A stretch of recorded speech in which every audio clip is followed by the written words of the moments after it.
नमस्कार दोस्तों, स्वागत है आप लोगों का voice city books official YouTube channel पे। आजकल हम लोग एसएससी जेईई के प्रीवियस ईयर का सॉल्यूशन कर रहे हैं। पिछले दिन हम लोगों ने 170 तक कंप्लीट किया था। आज 171 से देखेंगे, ठीक है।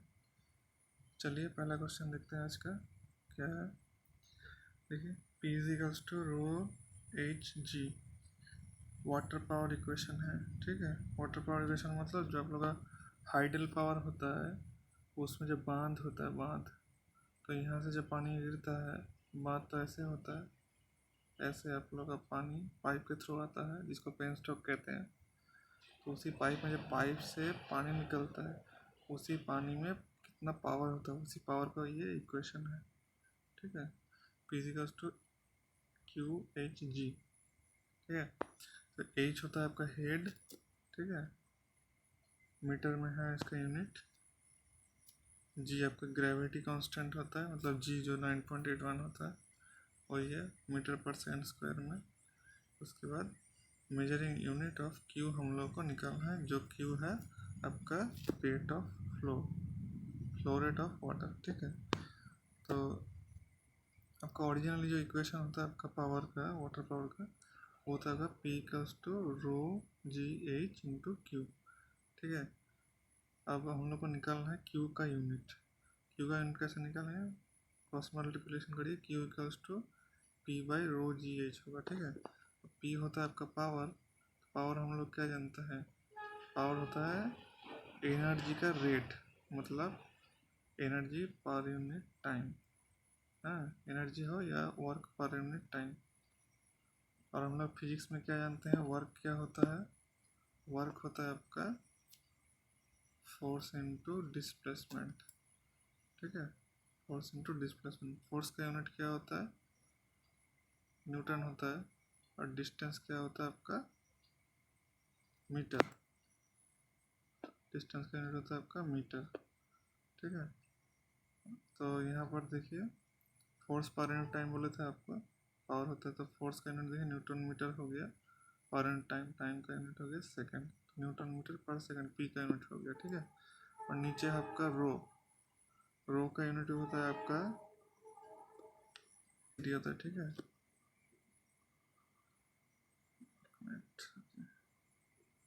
डेंसिटी होता है, ठीक है। डेंसिटी का यूनिट क्या होता है आपका केजी पर यूनिट, मतलब मास पर यूनिट वॉल्यूम, मास पर यूनिट वॉल्यूम। मास का यूनिट क्या होता है केजी, और वॉल्यूम का मीटर क्यूब, ठीक है। उसके बाद आपका जी, जी आपका है ग्रेविटेशनल कांस्टेंट है, तो उसका वैल्यू क्या होता है, उसका सॉरी यूनिट क्या होता है, मीटर पर सेकंड स्क्वायर। मतलब एक तरह का एक्सेलरेशन होता है, जी जो होता है एक्सेलरेशन होता है, ठीक है। तो उसका यूनिट होता है मीटर पर सेकंड स्क्वायर। और बाकी बचा एच, एच होता है आपका हाइट, बांध का जो हाइट होता है, हाँ, वो होता है एच। हाइट कितने किससे मेजर करते हैं हम लोग, मीटर, ठीक है। तो ये हो गया आपका पूरा यूनिट हम लोग लिख दिए, ठीक है। अब यहाँ पे कटो, ऊपर नीचे काटते रहो, बस जो जो मिल रहा है काटते रहो।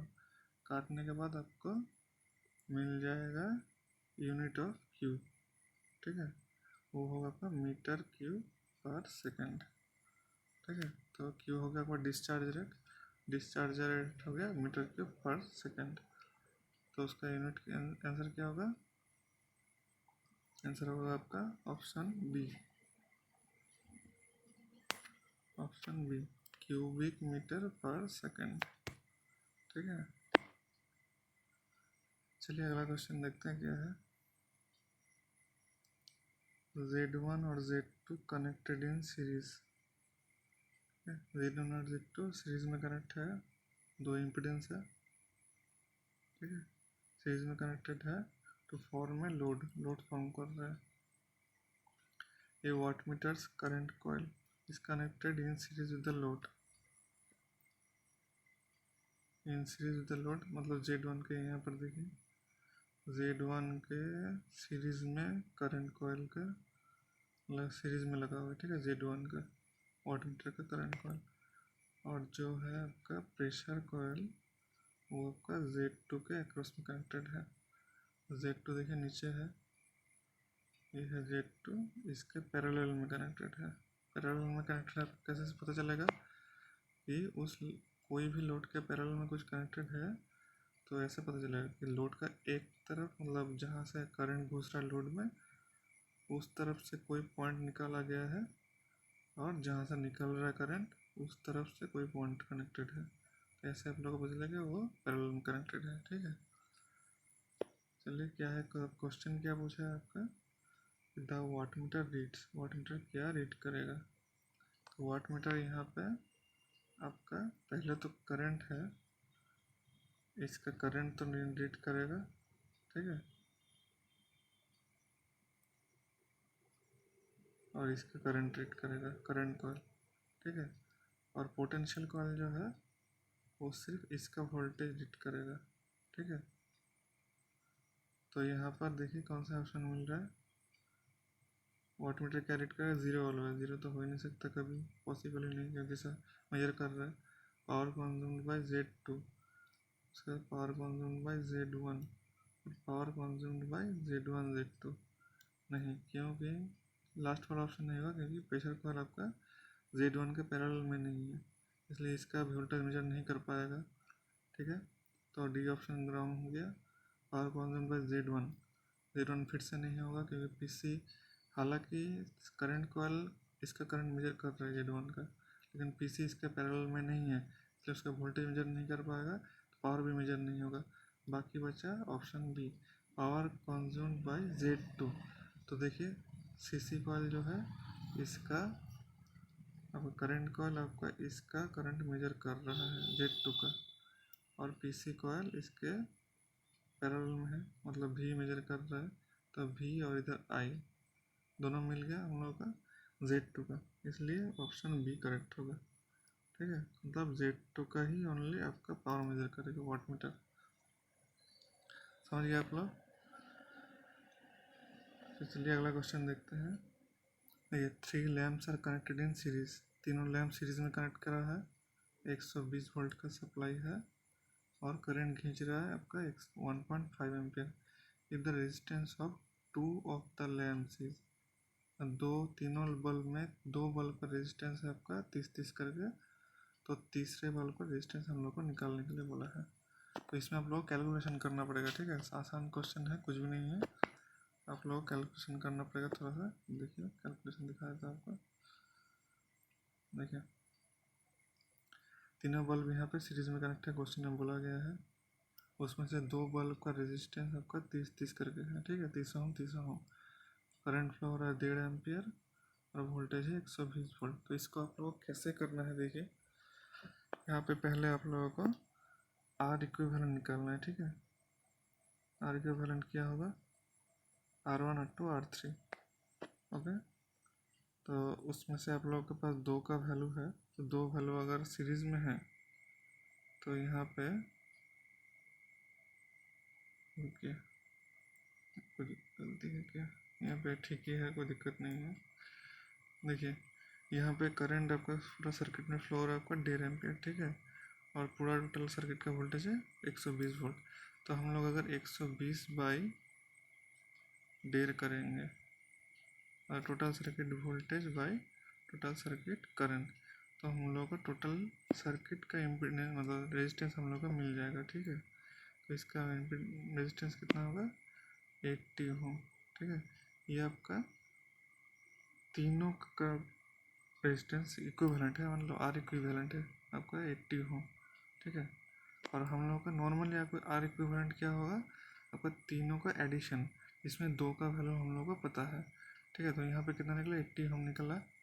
देखिए कैलकुलेशन क्या होगा, देखिए हम लोग के पास 2 का वैल्यू है यहाँ पे। ठीक है, आर इक्विवेलेंट में 2 का वैल्यू है, 30-30 करके लिख दिए, तीसरा पता नहीं है हम लोग को, और आर इक्विवेलेंट हम लोग निकाले 80 ओम।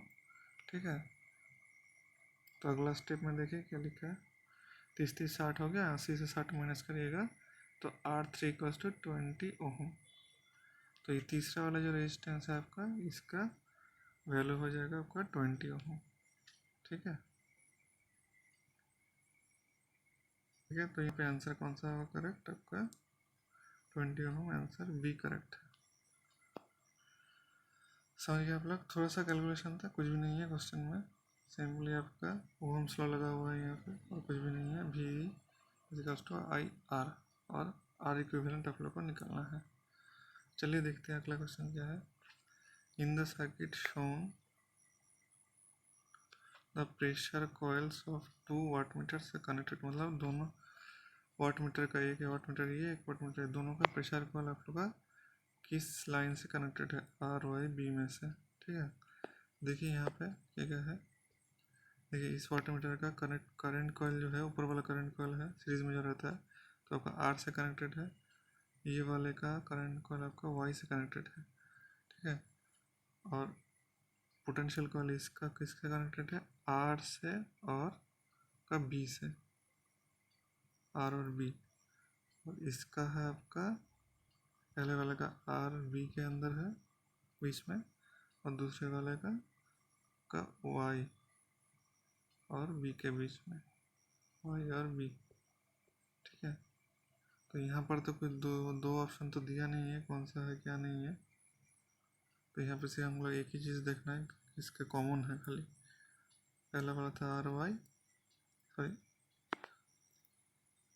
आर बी के अंदर, दूसरा वाले का वाई बी के अंदर। तो यहाँ पर कॉमन कौन सा है आपका, बी और बी, मतलब आंसर बी होगा, ऑप्शन सी। कॉमन जो है वही देखना था हम लोग को। ठीक है, कॉमन किससे कनेक्टेड है आपका, दोनों वाटमीटर का पोटेंशियल कॉइल। तो यहाँ बी के साथ कनेक्टेड है, देखिए दोनों पॉइंट बी के साथ कनेक्टेड है, इसलिए ऑप्शन बी करेक्ट है, सॉरी मतलब ऑप्शन सी करेक्ट है, बी फेस करेक्ट है। ठीक है, चलिए अगला क्वेश्चन देखते हैं 175। The skin effect does not depend upon. ठीक है, तो स्किन इफेक्ट पहले देखते हैं क्या चीज़ होता है, चलिए देखते हैं।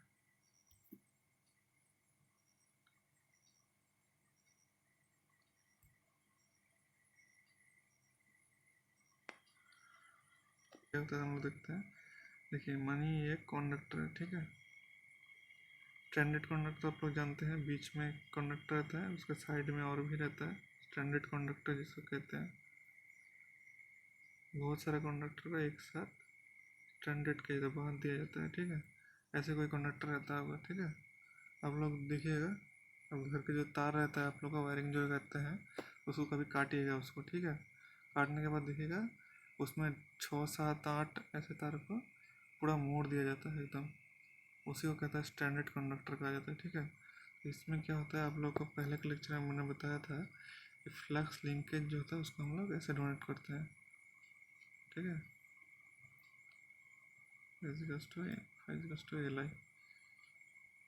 L I. ठीक है, ये होता है आपका फ्लक्स लिंकेज, मतलब कितना फ्लक्स लिंक हो रहा है अंदर ही अंदर। ठीक है, तो यहाँ पर देखिए एक एक जो कंडक्टर आपको दिख रहा है, इसमें क्या होगा आपका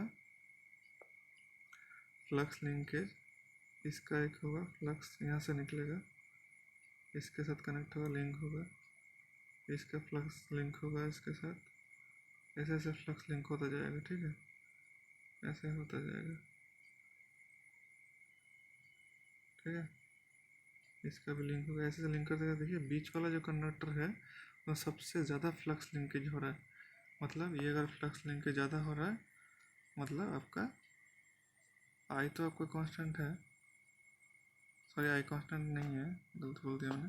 लेकिन यहाँ से क्या होगा आपका लैम्डा अगर कांस्टेंट रखना है हम लोग को, ठीक है, तो हम लोग को एल बढ़ जाएगा और आई घट जाएगा। ठीक है, तो आई आपका कम हो जाएगा और इंडक्टेंस जो है आपका वो बढ़ने लगेगा। ठीक है, इससे क्या होगा आपका इंडक्टिव रिएक्टेंस जो होता है इस equals to 2 pi F L. अब अगर एल बढ़ेगा, एल अगर बढ़ेगा तो आपका एक्सएल भी बढ़ेगा। एक्सएल होता है इंडक्टिव रिएक्टेंस, मतलब वो आपका ये जो करंट है, करंट को फ्लो करने में अपोज करेगा। जितना ज़्यादा रिएक्टेंस बढ़ेगा इंडक्टिव रिएक्टेंस, उतना ज़्यादा करंट को वापस करेगा फ्लो करने में। ठीक है, तो बीच वाले में सबसे ज़्यादा फ्लक्स लिंकेज हो रहा है बीच वाले कंडक्टर पे, और जितना बाहर जाओगे उतना कम होता जाएगा ये। ठीक है, तो यहाँ पर बीच वाले कंडक्टर में आपका एल सबसे ज़्यादा हो रहा है, मतलब आपका आई सबसे ज़्यादा कम अंदर की ओर होगा। जितना बाहर से अंदर की ओर जाओगे आप लोग उतना करंट कम होता जाएगा, मतलब कुछ इस तरह से होगा। देखिए देखिए देखिए यहाँ पर मानिए आप, देखिए ये आपको कुछ ऐसे होगा और ये ऐसा। ठीक है, ये जो ब्लू वाला आपको दिख रहा है ये मैक्स है, ये मीन है। ठीक है, ये ब्लू वाला जो आपको दिख रहा है, ये जो ब्लू वाला मैंने बनाया है यहाँ पे, ये आपका करंट है। ठीक है, करंट का ग्राफ है। तो करंट का जब बीच में रहेगा, बीच में यहाँ पे सबसे कम होगा, और आप जब स्किन मतलब बाहर की तरफ जाओगे कंडक्टर का, वहाँ सबसे ज़्यादा होगा। और ग्रीन वाला जो है आपका, ग्रीन वाला है आपका फ्लक्स लिंकेज। ठीक है, फ्लक्स लिंकेज बीच में वाले कंडक्टर में सबसे ज़्यादा होगा, और जितना बाहर जाओगे उतना सबसे कम हो जाएगा। ठीक है, बाहर जाते जाते। तो ऐसे आप लोगों का स्किन इफेक्ट इसी को कहा जाता है। ठीक है, मतलब जितना करंट है आपका वो आपका स्किन की तरफ, मतलब कंडक्टर के स्किन की तरफ सबसे ज़्यादा होता है। ठीक है, इसलिए उसको स्किन इफेक्ट कहा जाता है। ठीक है, तो समझ गए आप लोग। तो यहाँ पर देखिए फ्रीक्वेंसी पर डिपेंड कर रहा है, इंडक्टर के ऊपर डिपेंड कर रहा है, कंडक्टर साइज पर भी डिपेंड करता है, क्योंकि यहाँ पर हम लोग स्टैंडर्ड कंडक्टर नहीं करते इसको, तो हम लोग फ्लक्स एक ही कंडक्टर का रहता है यहाँ पर। ठीक है, स्टैंडर्ड कंडक्टर नहीं होगा, सिर्फ एक ही कंडक्टर रहता है, तो इसका फ्लक्स सिर्फ उसके साथ रहेगा। ठीक है, तो आपका स्किन इफेक्ट भी कम होता है उसके चक्कर में। उसे साइज पर भी डिपेंड करता है, उसका कंडक्टर के ऊपर भी डिपेंड करता है। ठीक है, तो आप लोग समझ गए स्किन इफेक्ट क्या होता है। तो ये जो आपका बढ़ रहा है, इसी कारण से आपका मतलब इफेक्टिव रेजिस्टेंस जो होता है वो भी बढ़ता है। ठीक है, चलिए देखते हैं क्वेश्चन में क्या दिया हुआ है। देखिए, तो हम लोग का क्या क्वेश्चन है, the skin effect does not depend, मतलब जिस पे डिपेंड नहीं करते वो पूछा है हम लोग यहाँ पे। तो हम लोग किस पे डिपेंड कर रहा था, मैंने बोला फ्रीक्वेंसी पे डिपेंड कर रहा था, डायमीटर ऑफ द कंडक्टर पे डिपेंड कर रहा था। मतलब डायमीटर कैसे होगा, डायमीटर जितना कम होगा, ठीक है, डायमीटर मतलब रेडियस जो है, डायमीटर तो आपका पूरा टोटल हो गया, आपका रेडियस आपका जितना अंदर जाएगा, मतलब जितना रेडियस कम होता जाएगा उतना को स्किन इफेक्ट, ठीक है, स्किन इफेक्ट बढ़ता जाएगा, मतलब अंदर का करंट घटता जाएगा, और जितना रेडियस बढ़ता जाएगा उतना आपका करंट ज़्यादा होता जाएगा। ठीक है, ये जो आपका ग्राफ था, यहाँ से आप लोग देखिए, ये जो आपका ग्राफ था यहाँ पे देखिए आपका रेडियस जितना अंदर जा रहा था उतना करंट आपका नीचे हो रहा था, और जितना बाहर जा रहा था रेडियस आपका उतना करंट बढ़ता गया। ठीक है, और ऑपरेटिंग वोल्टेज, और ये मतलब ये वाला करेक्ट है, shape of the conductor, frequency, diameter, operating voltage पर डिपेंड नहीं करता है। ठीक है, क्योंकि वहाँ पर वोल्टेज, वहाँ पर सिर्फ रिएक्टेंस फ्रीक्वेंसी इसके ऊपर डिपेंड करता है, हम लोगों ने देखा। ठीक है, क्योंकि सप्लाई वोल्टेज कांस्टेंट रहता है। यहाँ पर भी आप लोग देख लीजिए, सब लिखा हुआ है। ठीक है, चलिए अगला क्वेश्चन देखते हैं क्या है। Identify the important feature of A DC series motor. ठीक है, और इम्पोर्टेंट फीचर यहाँ पे क्या है आपका, सबको जानता है, इसका हाई स्टार्टिंग टॉर्क होता है। ठीक है, हाई स्टार्टिंग टॉर्क क्यों होता है आपका, देखिए उसका जो आपका टॉर्क होता है वो आपका 5IA होता है। ठीक है, अब सीरीज मोटर में क्या होगा, आपका फील्ड रेजिस्टेंस जो होता है आपका सीरीज में रहता है, सीरीज में रहता है, जितना करंट बढ़ेगा आपका IA जितना बढ़ेगा उतना ही आपका फ्लक्स भी बढ़ेगा, मतलब दोनों प्रोपोर्शनल पे है, IA प्रोपोर्शनल 5। तो हम लोग इस फार्मूला को क्या लिख सकते हैं,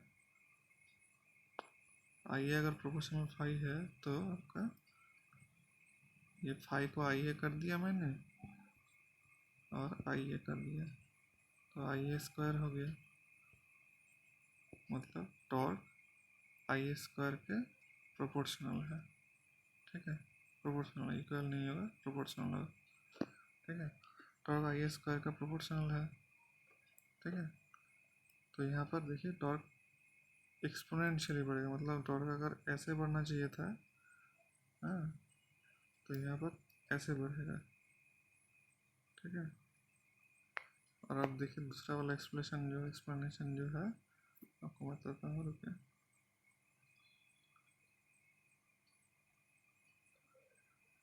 देखिए यहाँ पे आपका मोटर जब स्टार्ट होता है आपका, तब क्या होता है, एकदम स्टार्टिंग में आपका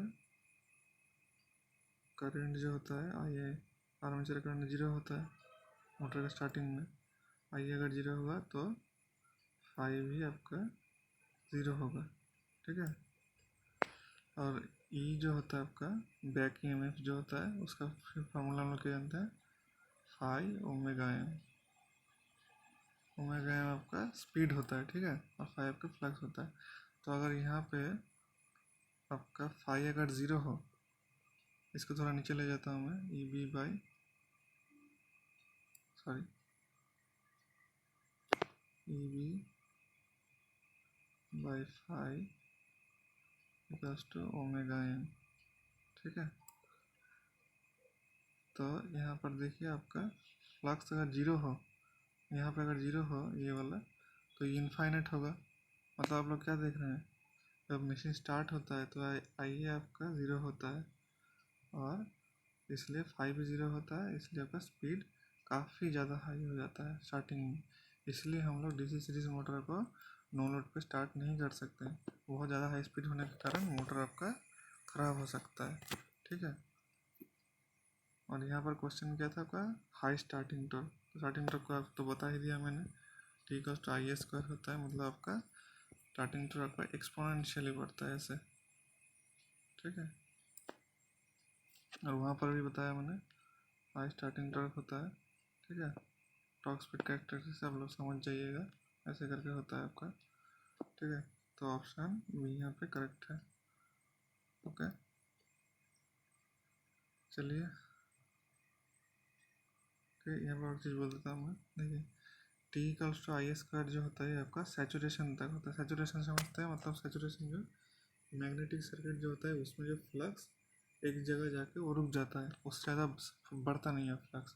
तो अगर फ्लक्स अगर मैंने क्या बताया था, टॉर्क आई स्क्वायर कहाँ से आया, फाई को हम लोग आई लिखे तभी ना आई स्क्वायर आया, तो फाई आई होता है।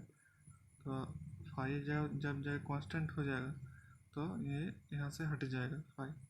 ठीक है, तो वहाँ पे सिर्फ बचेगा T equals to T proportional to I after saturation. इसका ग्राफ कुछ इस तरह होता है, आपका इससे बढ़ता है, फिर ये स्ट्रेट लाइन हो जाता है। ठीक है, उस टाइम वो शंट मोटर की तरह काम करने लगता है। ठीक है, ये आप लोग ध्यान रखिएगा, ये कभी पूछ सकता है एग्जाम में कि आफ्टर सैचुरेशन में वो किस मोटर की तरह काम करने लगता है, वो शंट मोटर की तरह काम करने लगता है। ठीक है, सैचुरेशन मतलब समझे आप लोग, जब कोई मैग्नेटिक सर्किट में फ्लक्स एक जगह जाकर रुक जाता है। ठीक है, आप कोई बोतल में पानी भरोगे तो पानी कभी ना कभी तो भर्ती हो ही जाएगा ना बोतल, तो वो बोतल जब भर्ती हो जाएगा तो उसको सैचुरेट कहते हैं। कोई भी चीज़ भर्ती हो जाता है, मतलब उससे ज़्यादा आप कुछ दे नहीं पाओगे, तो आपको वो उसको चीज़ को आपको सैचुरेशन कहा जाता है। ठीक है, उससे ज़्यादा वो हो नहीं सकता, इसीलिए उसका फ्लक्स सैचुरेशन मतलब फ्लक्स उससे ज़्यादा जा नहीं सकता, उससे ज़्यादा बढ़ नहीं सकता। ठीक है, सर्किट आपका सैचुरेट हो जाता है। चलिए अगला क्वेश्चन देखते हैं क्या है। देखिए निकेल कॉपर एलवे, ठीक है, that is a heating element से उसका ट्रेड नेम मतलब मार्केट नेम आपका क्या है। निकेल कॉपर एलॉय को हम लोग यूरेका बोलते हैं। ठीक है, उसमें आपका 60% तांबा और 40% निकल होता है। ठीक है, स्टील में हम लोग जानते हैं लोहा और कार्बन रहता है। ठीक है, नाइक्रोम में आपका निकेल, क्रोमियम और थोड़ा बहुत लोहा भी रहता है, थोड़ा सा। ठीक है, तो आप लोग को ऑप्शन में एफ दिया भी नहीं रह सकता है, दिया भी रह सकता है। ठीक है, मेन आपका यही दोनों है, कभी कभार ये भी थोड़ा ऐड कर दिया जाता है। ठीक है, और कंथल जो होता है इसमें आप लोगों का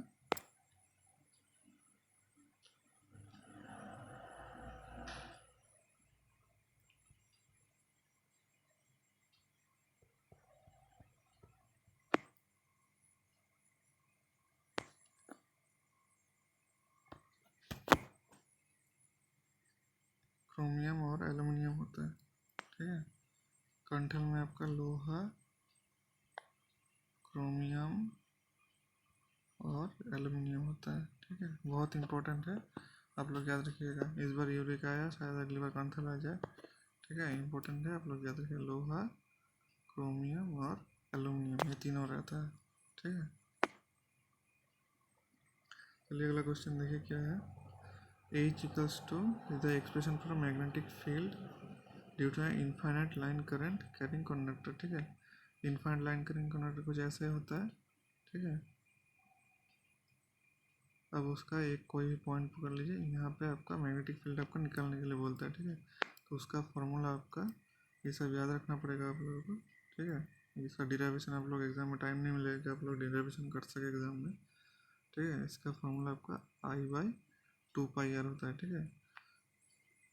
उसका यूनिट होता है एम्पियर पर मीटर, ठीक है। गलत लिखा हुआ है, एम्पियर पर मीटर होता है। H होता है आपका मैग्नेटिक फील्ड इंटेंसिटी, ठीक है। और B होता है आपका मैग्नेटिक फ्लक्स डेंसिटी, ठीक है। वो होता है आपका म्यू H, ये होता है आपका रिलेशन, ठीक है। चलिए अगला क्वेश्चन क्या है देखिए। Which of the following lamps has shortest और least lifespan of the working hour, ठीक है। इसमें आप लोगों का mercury vapour, incandescent lamp, sodium vapour lamp, fluorescent lamp, इसमें से आप लोगों का ऑप्शन बी करेक्ट है। क्योंकि इसमें आपका फिलामेंट होता है, ठीक है। फिलामेंट क्या होता है, वो जितना दिन बढ़ता है जलता जाता है वो आपका इवापोरेट होता है, उड़ने लगता है, ठीक है। जितना जलाओगे आपका उड़ने लगेगा, ठीक है। और धीरे धीरे उड़ते उड़ते उड़ते उसका जो फिलामेंट होता है वो पतला होने लगता है, ठीक है। पतला होने के कारण वो क्या होता है आपका, उसका रेजिस्टेंस बढ़ता है। रेजिस्टेंस जितना बढ़ता है उतना, सॉरी, रेजिस्टेंस घटता है, ठीक है। पतला रेजिस्टेंस घटने के बाद क्या होता है आपका, वो कम पावर मिलने लगता है, उसका लाइट धीरे धीरे कम होता है, ठीक है। और अंत में जाकर जब पतला होते होते जब पावर इवेपोरेट होता है वो देखिएगा आपका कट जाता है। आपका बल्ब देखते हैं ना आप लोग, कट जाता है घर पे, उसी कारण से आप लोग कटता है। उसका दिन जितना यूज़ किया जाएगा उसका उसका एज घटता जाता है, इसलिए आप लोगों का इसका शॉर्टेस्ट और लेफ्ट लाइफ स्पैन, मतलब उसका वर्किंग आवर बहुत कम होता है, बहुत कम दिन चलता है। तो आजकल आप लोग देखते होंगे CFL या LED लैम्प जो होता है, ठीक है। CFL के अंदर कोई फिलामेंट नहीं होता है, उसके अंदर गैस होता है।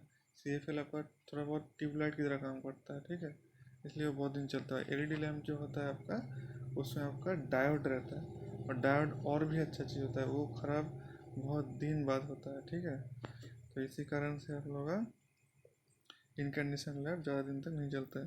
तो यहाँ पर बाकी जो लाइट सब है, मर्करी वेपर लैम्प, ठीक है, इसमें अंदर वेपर मतलब वेपर क्रिएट होता है, इसके अंदर भी गैस रहता है। सोडियम वेपर लैम्प, इसके अंदर भी गैस रहता है। फ्लोरेसेंट लैम्प, इसके अंदर भी गैस रहता है। तो इसके अंदर गैस जो होता है ये आपका हाई वोल्टेज पे आयोनाइज होने के कारण इसके अंदर से लाइट ग्लो होने लगता है, ठीक है। इसी कारण से बाकी तीनों जलते हैं। तो इनकैंडेसेंट लैम्प क्या होता है, आपका पूरा रेजिस्टिव लैम्प होता है, रेजिस्टिव लोड होता है। तो इसमें आपका हीट जनरेट होने के कारण, फिलामेंट में हीट जनरेट होने के कारण आपका वो ग्लो करता है आपका फिलामेंट, इसी कारण से हम लोगों को लाइट मिलता है, ठीक है। तो यहाँ पे ऑप्शन बी करेक्ट है। चलिए अगला क्वेश्चन देखते हैं। देखिए, in the speed time curve of a train, speed in और टाइम इन, मतलब दोनों का हम लोग का यूनिट देखना है, ठीक है।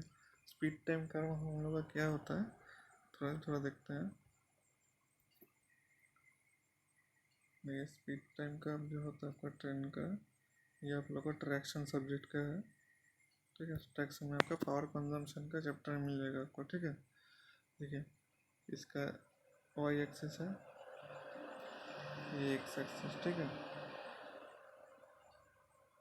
इसका यूनिट होता है आपका वाई एक्सिस पे, आपका यूनिट है, ये है आपका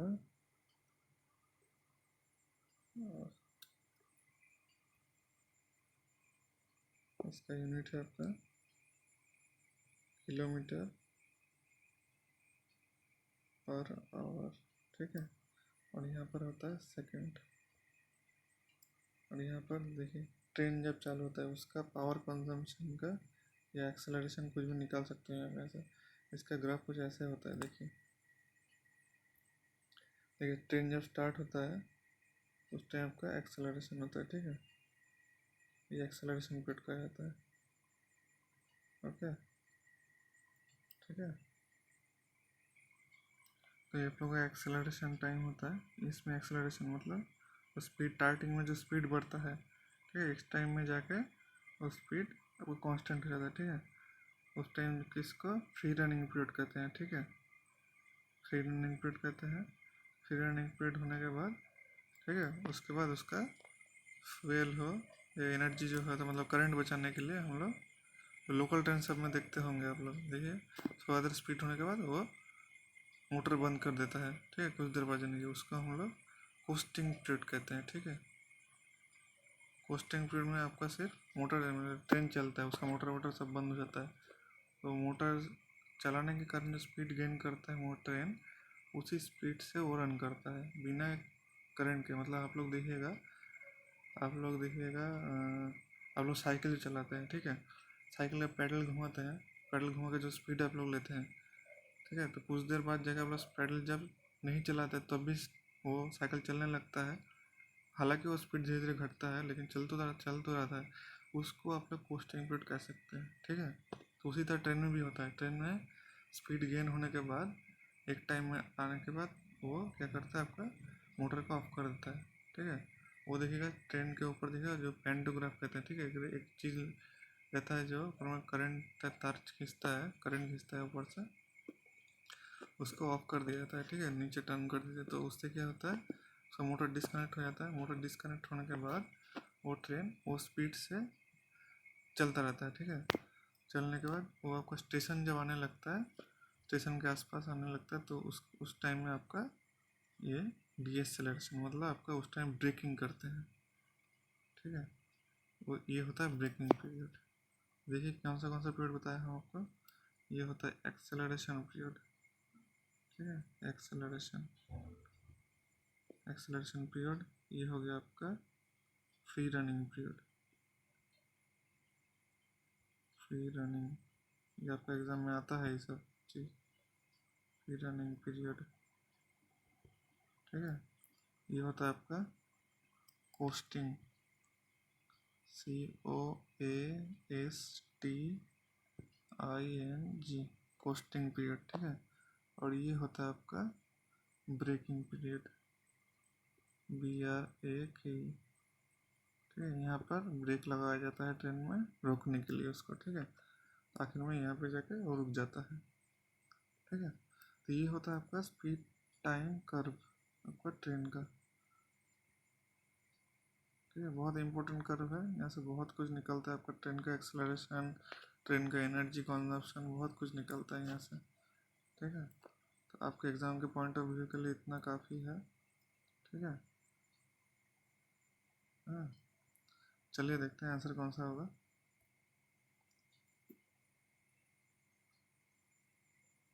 देखिए तो हम लोग का स्पीड का यूनिट यहाँ पे क्या था आपका, किलोमीटर पर आवर, और टाइम हम मैंने क्या लिया था एक्स एक्सिस पे, उसका यूनिट था आपका सेकेंड, मतलब ऑप्शन बी करेक्ट है, ठीक है।